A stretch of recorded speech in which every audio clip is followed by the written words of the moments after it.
En France, nous sommes près de 500 000 personnes à avoir perdu le conjoint. Alors, si vous êtes dans cette situation, restez avec nous. Ce qui suit va sûrement vous intéresser. Aujourd'hui, je suis en compagnie de Joël qui Bonjour. va nous parler de son vécu, mais surtout de tout ce qui l'a aidé à aller mieux. A tout de suite. Bonjour, je me présente. Je suis Catherine Caron, psychologue. Si aider les personnes à aller mieux et à dépasser les épreuves de la vie est au cœur de mon métier, il y a une voie à laquelle je contribue plus spécifiquement, c'est celle d'accompagner les personnes en deuil. Ayant moi-même traversé cette épreuve, je sais à quel point la perte d'un être cher bouleverse notre vie. Le chemin du deuil est un chemin douloureux, difficile, long et solitaire. Je suis allée à la rencontre de personnes qui ont perdu leur conjoint des années après le décès. Elles nous témoignent de leurs conseils, de leurs trousses de secours et surtout de tout ce qui les ont aidés à aller mieux. Puissent ces témoignages semer dans nos cœurs courage, confiance, espoir, force. Vous voulez retrouver votre lumière intérieure et choisir la vie, vous êtes au bon endroit. Bon visionnage.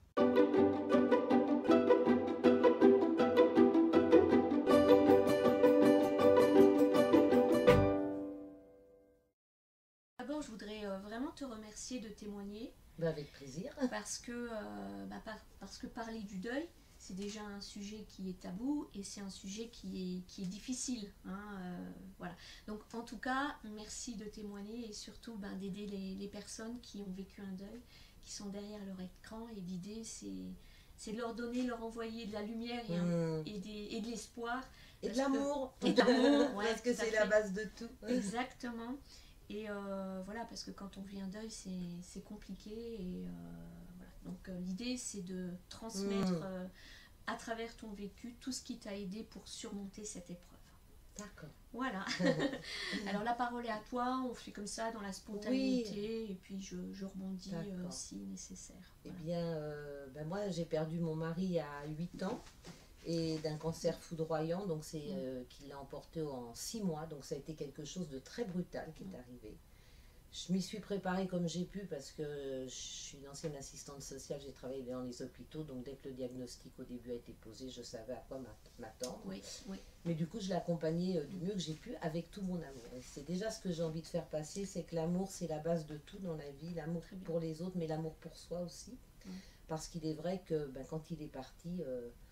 toute cette période où j'étais dans l'action quelque part pour l'accompagner, tout est retombé et là je me suis retrouvée seule avec moi-même, avec un énorme sentiment d'abandon, de trahison même quelque part, de dire voilà, en plus il avait 59 ans, donc il n'était pas vieux, et tout ce qu'on avait projeté de faire ensemble, tout est tombé à l'eau, donc c'est le deuil de la personne, mais c'est le deuil aussi de tous les projets, C'est ça. Et ce qui a été très difficile au début pour moi, c'est que quand je me promenais, je voyais des couples dans nos âges, attablés aux terrasses des cafés. Je me disais, mais moi c'est fini, j'aurais plus jamais ça.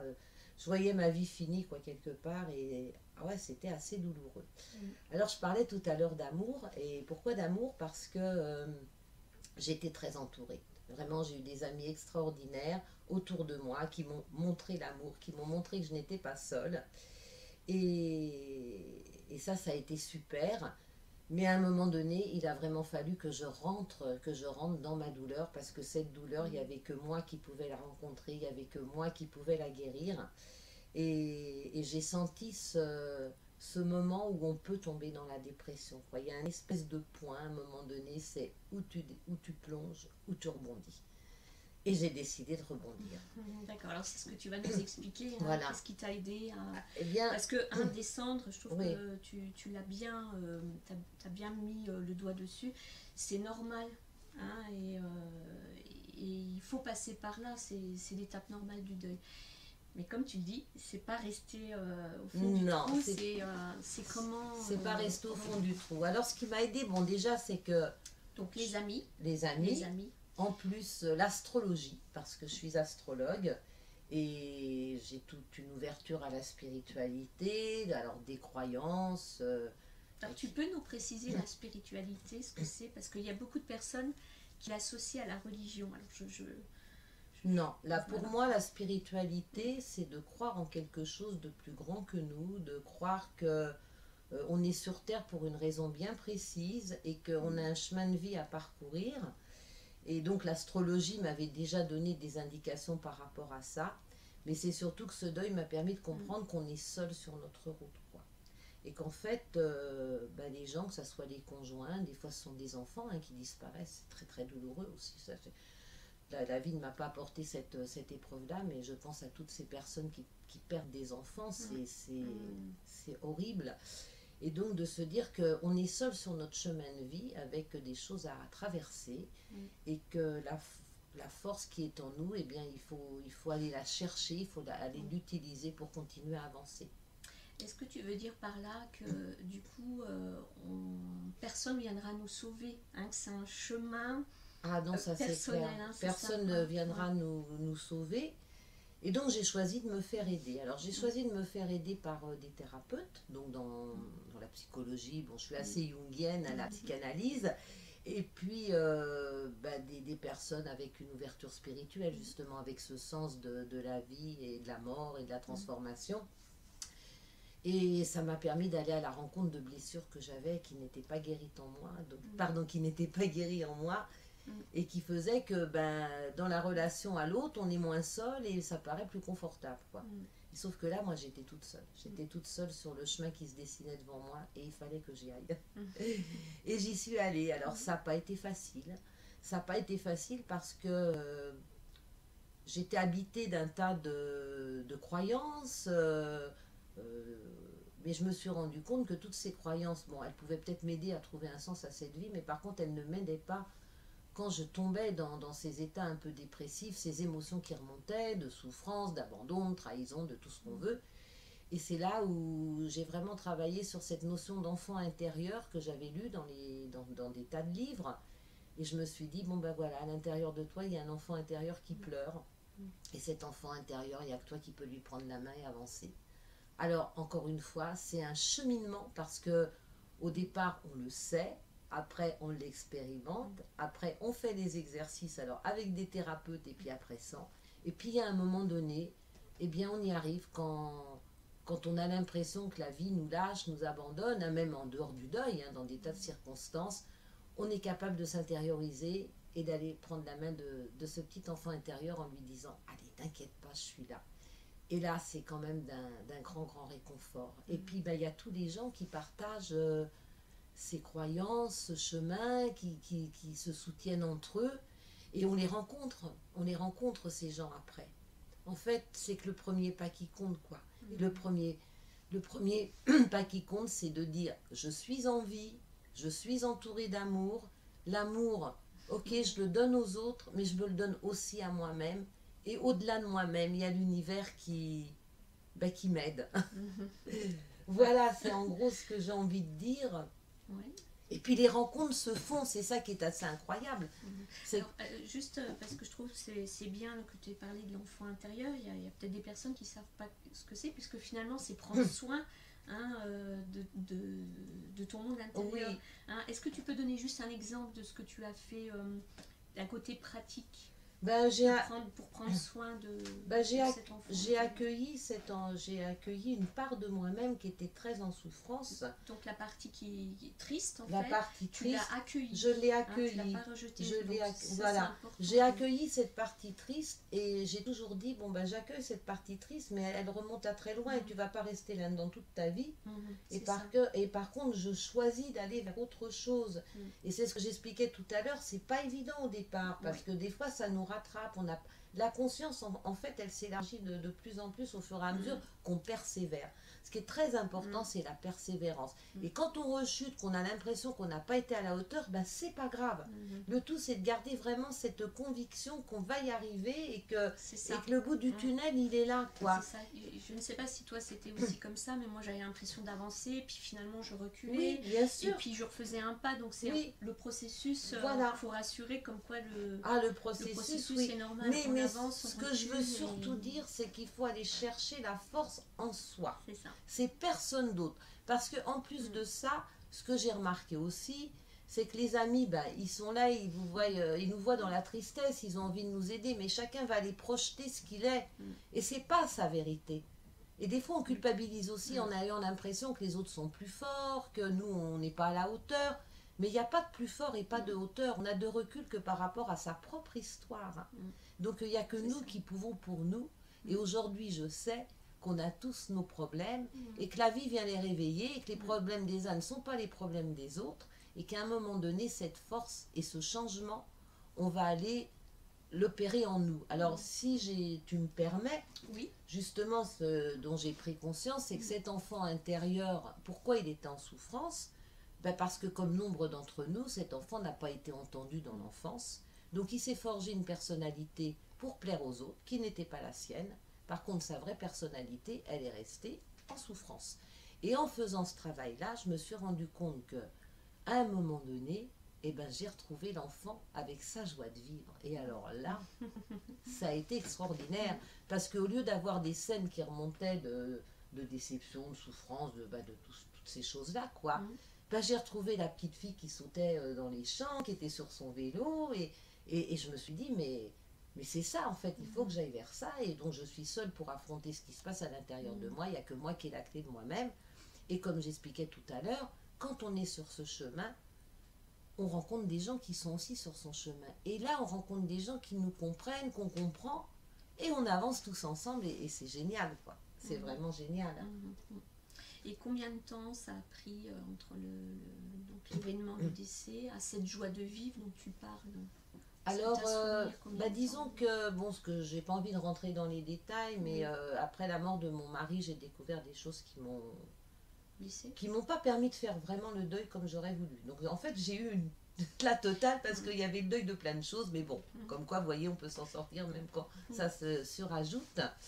Et puis j'avais pas pris conscience que mon enfant intérieur s'attirait sans arrêt des situations similaires jusqu'à temps que je comprenne. Ce qui fait que au-delà du deuil de mon mari, ça a été le deuil d'une partie de mon fonctionnement. Et ça a été très libérateur. Et là, ça fait donc 8 ans que mon mari est décédé. J'ai travaillé aussi, je parlais des thérapeutes, mais j'ai travaillé aussi sur le corps, parce que le corps imprime tout ce qui ne s'exprime pas. Hein. Et donc, j'ai libéré à tous les niveaux. Et là, la joie de vivre, elle est là, quoi. Elle est là. Ben, c'est ça qui me plaît dans ton témoignage, c'est bien d'un événement douloureux, hein, une épreuve de vie. Il faut quand même rappeler que la perte d'un être cher, c'est au niveau de l'échelle de stress, c'est celle qui est la plus élevée. Hein. Mais dans ce que j'entends, c'est que tu as transformé en fait cet événement douloureux pour mieux te connaître. Exactement. Et peut-être de voir une partie de toi que tu ne voyais pas. Tout à fait.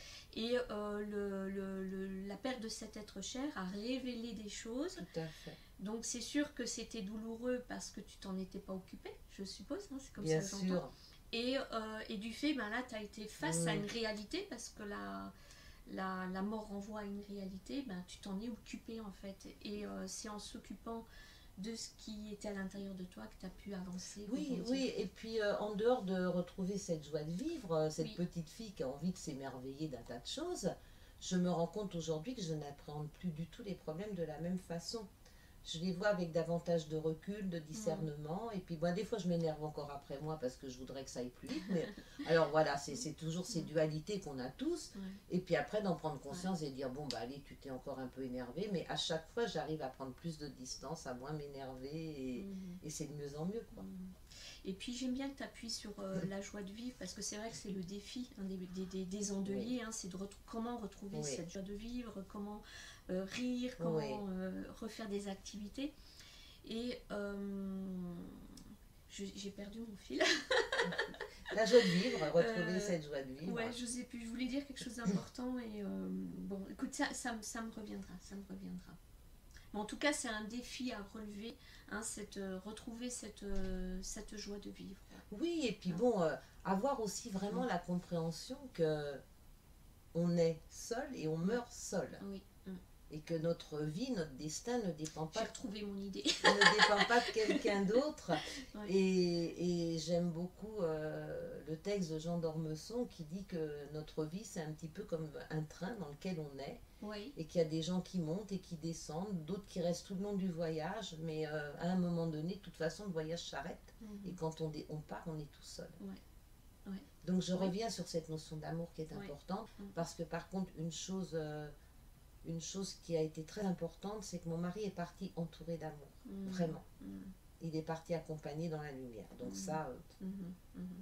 Donc ça t'a aidé aussi, un apaisement par rapport à son départ, du coup. T'as pas eu à travailler ça, j'ai envie de dire. Et c'est vrai que ça me permet de rebondir par rapport au Covid qu'on a vécu l'année dernière. Toutes ces personnes qui sont parties seules, effectivement, ça peut poser question. Dans les conditions dans lesquelles elles sont parties et les familles qui n'ont pas pu non plus. Tout à fait. Et je rebondis aussi sur ça. Et qui va peut-être donner une note d'espoir par rapport à cette spiritualité, justement. C'est que quand mon mari est parti, il avait été hospitalisé, bon, parce que voilà, ça s'était aggravé, et un de nos amis médecins m'a dit, il ne sortira pas de l'hôpital. Et moi, je lui ai dit, s'il veut revoir tous les siens avant de partir, il sortira de l'hôpital. Et en fait, j'ai fait installer l'hospitalisation à domicile, parce que je ne voulais pas qu'il meure seul à l'hôpital. Et il a pu dire au revoir à ses 3 filles et son ami qui est venu du Canada. Il a attendu son ami. Et il est parti dans la vie. Et souvent on le dit, quand il y a des décès comme ça qui tirent en longueur, effectivement c'est que la personne elle attend de dire au revoir ou de boucler. Et autre chose aussi, là qui n'a rien à voir avec mon mari, je ne sais pas si je peux me permettre de le dire, mais en tant qu'assistante sociale, j'ai eu l'occasion d'accompagner des personnes, et notamment le père de mon compagnon qui est mort à l'hôpital parce que lui malheureusement c'était pas possible qu'il soit à la maison. Mais par contre, il a attendu qu'on vienne avec donc mon compagnon, sa fille et moi. Et il est mort, il a rendu son dernier souffle en tenant la main de son fils. Et ça, c'est... un cadeau, quoi. Cadeau pour lui, cadeau pour nous. C'est ça. Et puis ça met de l'apaisement, enfin c'est le mot moi qui me vient... de l'apaisement dans cet événement douloureux et même... même violent, parce que la mort c'est quand même quelque chose de violent. Oui, alors mon idée de tout à l'heure, c'était quand il y a une personne, quand on perd un être cher, on a l'impression de glisser aussi soit dans la mort. On a l'impression qu'il y a une partie de nous qui est morte, qui est partie avec la personne décédée. Et donc le défi, c'est comment remettre ce mouvement de la vie, cette joie de vivre. Et effectivement, ça se travaille. Il faut aller puiser l'énergie en soi. En fait, moi je l'ai vraiment contacté, mais plusieurs fois dans ma vie d'ailleurs, ce point-là, ce point où on peut basculer vers la dépression. Ou rebondir. Et même si c'est difficile, on peut rebondir. On peut rebondir. Tout le monde, je pense après, je pense que tout le monde peut aller trouver cette capacité. Et surtout, j'ai envie de dire aussi ne pas se juger. Parce que c'est très complexe. Dans tout ce qui se passe dans notre tête, dans notre cœur, des fois on se trouve pas assez ci, trop ça, nanana, et en fait non. Accueillir toujours ce qui se passe sans jugement. Quand on parle d'amour, c'est ça l'amour. Parce qu'on va, quelquefois je me suis rendu compte, on va être très bienveillant, très tolérant pour les autres, et pour soi-même, on est hyper dur. Il faut s'écouter parler. Ça aussi, ça a été quelque chose d'important pour moi. C'est à un moment donné de m'entendre dans mes pensées, de dire, mais t'as vu ce que tu penses de toi? Et là aussi, il y a tout un changement qui s'opère. Oui. Non, mais c'est vrai que le deuil, moi, c'est aussi... les conclusions que je tire par rapport à mon vécu, c'est que ça fait travailler en fait. De cet événement douloureux qui nous plombe et qui est vraiment très triste. Du coup, si on travaille certains points, ça nous permet d'avancer, de se libérer de certaines choses. Bon, désolée. Oui, la machine à laver. On a oublié d'arrêter. Mais voilà, en tout cas, alors tu parlais du jugement de soi, mais aussi laisser personne nous juger, parce que personne peut aussi se mettre à notre place. C'est quelque chose d'individuel. Tout à fait. Et de personnel, et puisqu'on peut entendre des choses, des réflexions. Alors je ne sais pas si toi tu as eu droit, mais on peut attendre des réflexions. Scoute-toi, mais tu vas pas rester dans l'inertie, ça va aller. Pas fini, tu retrouves quelqu'un. Et c'est des choses, c'est sûr, ça part d'une bonne intention, mais en tout cas, c'est des choses qui ne sont pas forcément évidentes. Non. Et donc voilà, de faire attention aussi. Je vais rebondir sur ce que tu dis. Par exemple, quand on est dans ces moments de chute et et de désespoir en fait, hein, Ouais. de dépression, c'est s'entendre soi-même, se dire ta vie est fichue, parce que c'est des choses qu'on se dit, moi je me les suis dites. Oui, bien hein, sûr. Oui. Et je confirme aussi. et voilà, et puis accepter, mais après se dire, mais oui, mais il y a des tas de gens qui ont perdu des personnes, et puis qui se sont relevés, qui se sont même remariés, d'accepter vraiment que de toute façon, la vie, la mort, c'est ça, quoi. On maîtrise rien, on ne peut essayer que de se maîtriser soi-même. Oui, c'est vrai. Donc accepter tout ce qui vient et puis trouver ses propres ressources. C'est pas les autres qui vont apporter les ressources. Les autres, ils peuvent avoir de l'écoute, de l'attention, mais surtout pas tu devrais faire ci, fais ça, nana. Et alors souvent, on est notre propre malheur parce qu'on va chercher ça chez l'autre. Et puis tant que l'autre nous console, nous cajole, ou nous secoue, on existe. C'est quand on se retrouve seul avec soi-même qu'on a l'impression qu'on n'existe plus, quoi. Et non, si, on existe, on existe. Ouais. Ok. Est-ce que tu as besoin de rajouter autre chose? Ben non, je pense que... Ouais, donc pour résumer, il y a eu les amis qui ont été très présents, une grande ressource, et puis ton cheminement surtout intérieur. Oui, mon cheminement intérieur. Tu t'es fait accompagner par des professionnels pour t'aider à avancer et puis à surmonter cette épreuve. Si je peux ajouter une chose. L'astrologie, la spiritualité. Oui. Je suis quelqu'un d'hypersensible. Donc effectivement, tout me touche et les larmes montent facilement. Quoi. Et ce que je voyais souvent, ce que je ressentais des autres, c'était du jugement. Le problème, c'est que les gens hypersensibles, souvent, ne sont pas compris des autres. Parce que l'hypersensible, il a vraiment un émotionnel qui est puissance 1000. Mais alors, il va être puissance 1000 dans le chagrin, mais comme dans la beauté, quand je parle de joie de vivre, un lever de soleil, pour moi, ça me met des larmes aux yeux. Et souvent, les gens, ils ne comprennent pas ça. C'est pour ça qu'il faut vraiment se réapproprier qui on est. Et quand on accepte cette hypersensibilité et qu'on fait ce travail d'acceptation et de reconnaissance, plus ça va, plus on la maîtrise. Et quand en plus on va chercher la souffrance de l'enfant intérieur et qu'on a compris qu'on la nettoie en même temps, on est toujours hypersensible dans ce qui se passe dans la vie, mais ce n'est pas toutes les émotions du passé qui viennent se réajouter à ce qui se passe dans l'instant présent. Et c'est en ça que le travail personnel est très important, parce que je pense vraiment que le deuil, la perte d'un conjoint, c'est vraiment assimilé comme un abandon. Et c'est pour ça qu'il est en parallèle avec cet enfant intérieur qui s'est souvent senti abandonné et trahi, mais qui n'en a pas, l'adulte n'en a absolument pas conscience.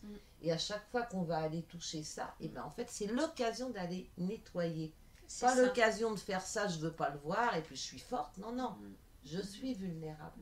Et je vais aller toucher ma vulnérabilité. Oui, c'est ça. Et puis ça nous permet de guérir cette partie en soi qui souffre, parce que tant qu'on s'en occupe pas, la vie va nous ramener sur un chemin qui va nous attirer des situations. Si on ne règle pas le deuil, un deuil réveille tous les deuils en fait. Donc si on ne règle pas notre deuil, dans le futur, on sera amené à vivre des expériences douloureuses pour guérir... le deuil de la vie idéale, le deuil des parents idéaux. En fait, on a plein de deuils à faire. C'est ça, oui. Donc voilà, si on utilise cette expérience du deuil pour évoluer et grandir, c'est une expérience qui peut être un enseignement et une libération aussi de plein de choses. Alors justement, tout à l'heure, je parlais du train d'Ormesson. Et il y a d'autres personnes qui m'ont inspirée par rapport à ça. Des gens, par exemple, qui ont perdu deux fois toute leur famille et qui rebondissent et qui avancent. C'est ce qu'on appelle Martin Gray, la résilience. Donc ça, tu as lu, tu parles de ça. Donc ça, c'est aussi un outil qu'on peut proposer. Bien sûr, il y a Martin Gray et puis il y a Cyrulnik. Cyrulnik, dont toute la famille a été éliminée dans les camps de concentration. Je ne savais pas Cyrulnik. Si, et puis c'est lui qui a parlé le premier de résilience. En fait, faire une force à un moment donné d'une douleur... une force. Ménagol aussi, qui a perdu son mari et ses enfants. Enfin, il y a plein de gens, mais je me suis inspirée de ça parce que je pense que j'avais déjà ça en moi.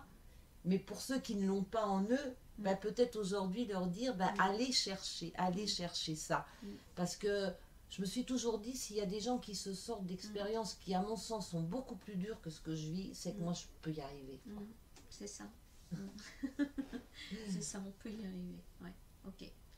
Bien, est-ce que tu aurais envie de rajouter autre chose sur ce qui t'a aidé, ou tu penses avoir fait Non, je pense qu'aujourd'hui, j'ai vraiment fait le deuil de mon conjoint. Je pense souvent à lui. J'ai dépassé tout ce qui a pu être douloureux, parce que dans des souvenirs de vie, on est quand même resté 37 ans ensemble. Il y a eu des belles choses, il y en a eu des moins belles. Aujourd'hui, quand je pense à lui, je lui envoie de l'amour, je sais qu'il est là-haut et tout est ok. Donc l'idée, c'est pas d'oublier. Ah non. Mais par contre, quand tu penses à ton être cher, t'es pas envahi de tristesse, ça montre que tu as cheminé. Toutes les émotions sont pacifiées. Oui, parce que ce qu'on n'a pas dit, on a parlé de tristesse, mais on peut aussi être en colère. Oui. Être en colère parce que l'autre nous abandonne. Parce qu'en fait, quand on va rechercher cet enfant intérieur là, et tout ce travail dont on a parlé, on va se rendre compte que face à une même situation, les émotions des gens ne sont pas les mêmes. Il y en a pour qui il y aura de la tristesse, d'autres de la colère. Et des fois, ça peut être tantôt l'une, tantôt l'autre. Que tout ça, c'est un peu mélangé. Et c'est ce qui nous montre aussi souvent comment on réagit dans la vie. C'est ça. Parce qu'en fait, on a mis un mode de réaction face aux événements de la vie. Pourquoi? Parce qu'on n'a pas trouvé son propre pouvoir. Et quand on trouve son pouvoir, on peut être en distance face à ce qui se passe, sans être dans le jugement ou dans l'agressivité ou dans la réactivité. Alors attention, je ne vous dis pas que aujourd'hui je suis parfaite et que je suis jamais réactive ou en colère. Non. Mais il y a davantage de conscience à chaque fois qui se met. Et donc à chaque fois qu'il y a de la conscience, il y a du recul. Et à chaque fois qu'il y a du recul, la fois d'après, on gère mieux. Donc on peut conclure avec l'idée que cette épreuve qui a été très douloureuse, parce qu'elle a déclenché beaucoup de choses dans ta vie, finalement tu peux lui dire entre guillemets merci parce qu'elle t'a permis d'évoluer. Et tu ne serais pas la personne que tu es aujourd'hui. Cet événement aussi t'a permis de grandir. Et puis de m'aligner, justement m'aligner en tant que personne unique. Qui n'est pas complété par quelqu'un d'autre. Voilà. Et qui peut ressentir de la joie, de la tristesse par rapport aux interactions avec les autres, mais que mon centre, il est en moi et qui ne dépend pas des autres. Quoi. Voilà, et ça a été vraiment l'enseignement. Oui. C'est un bel enseignement, en tout cas, de se centrer sur soi et puis de revenir à soi. Oui, tout à fait.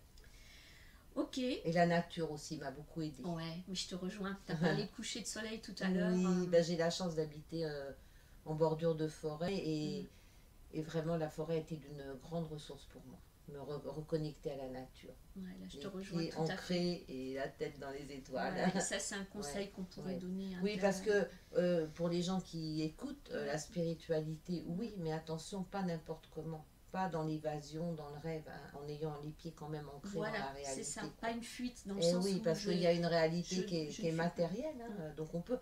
dans sa tête, c'est facile de s'enfuir, de voir tout en rose. Mais après, quand on revient... Tout à fait. En fait, notre réalité, il faut la créer. Tout à fait. On peut se couper de ce monde pour pas souffrir et du coup, aller... donc ça, faut faire très attention. La réalité, c'est la réalité. Voilà. D'être toujours là, en fait, comment redevenir vivant et utiliser cet événement-là pour avancer et puis être vivant et vivre, quoi. Et puis ce que j'ajouterais, alors là c'est pour les personnes qui sont en deuil, donc le deuil est fait, mais pour celles qui écouteraient, et surtout toujours essayer de pacifier quand la personne va partir. Oui, ça c'est important.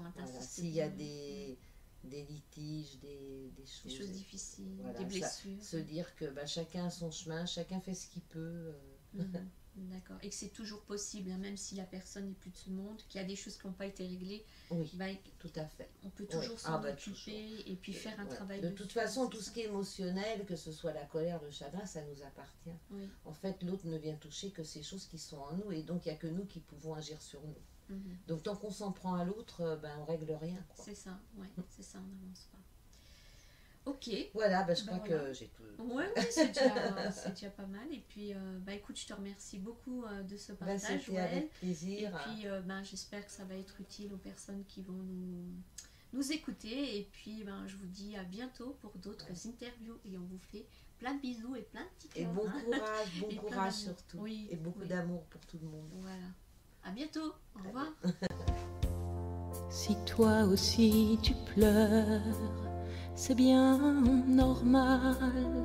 Si tu implores ce qui te fait trop mal, il faut laisser au temps le temps de s'apaiser. laisser au temps le temps de s'apaiser.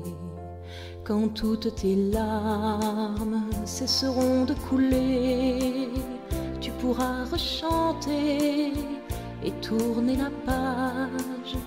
Tu pourras retourner sur vos lieux de voyage. Tu pourras retourner sur vos lieux de voyage. Ce n'est pas un adieu, ce n'est qu'un au revoir, juste un nouveau départ. Pas un adieu, seules nos mains se séparent, nous allons nous revoir. Pas un adieu, juste un au revoir, un nouveau départ. Pas un adieu, seules nos mains se séparent, nous allons nous revoir. Pas un adieu, juste un au revoir.